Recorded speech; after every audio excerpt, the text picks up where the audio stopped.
उद्धव ठाकरे और राज ठाकरे के एकीकरण से राजनीतिक गलियारों में हलचल तेज हुई। शिवसेना उद्धव गुट के नेता राजन विचारे ने ठाणे में पत्रकारों से वार्तालाप कर कहा कि ठाकरे बंधु का गठबंधन राज्य के लिए बहुत फायदेमंद साबित होगा। साथ ही विचारे ने भाजपा सरकार पर हल्ला बोलते हुए शहर की बुनियादी सुविधाओं पर जोर डाला और अपने विचार व्यक्त किए। मला असं वाटतं ज्या दिवशी वरळीला हे दोन्ही भाऊ एकत्र आले त्या दिवसापासून मला वाटतं महाराष्ट्राच्या हिताचं काम या ठिकाणी संपूर्ण सुरू झालेलं आहे।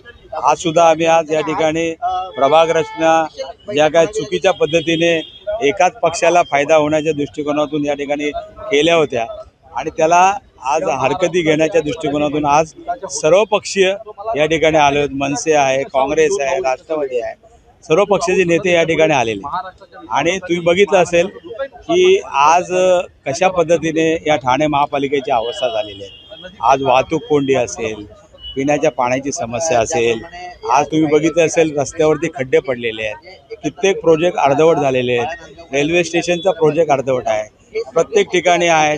त्या वाहतूक कोंडीचा विषय ज्या वेळेला झाल्यानंतर ह्याचा डब्बा फक्त आणून ठेवला वरती, परंतु ते ट्रायल अजून काही झालेलं नाही। म्हणजे हे सर्व लोकांना दिशाभूल करण्याचं काम करतायत आणि आज तुम्ही बघितलं असेल की कशा पद्धतीने या प्रभाग रचनेचा घोळ घालून ठेवलेला आहे। तुम्ही बघितलं असेल सर्वात जास्त लोक त्या ठिकाणी बीजेपीचे सदस्य या ठिकाणी हरकती घेण्यासाठी आलेले आहेत, सत्ताधारी पक्षातले। कालच पालकमंत्री गणेश नाईकांनी स्टेटमेंट केलं की या ठिकाणी कशा पद्धतीने ही प्रभाग रचनेच्या बाबतीमध्ये आक्षेप घेतलेला आहे।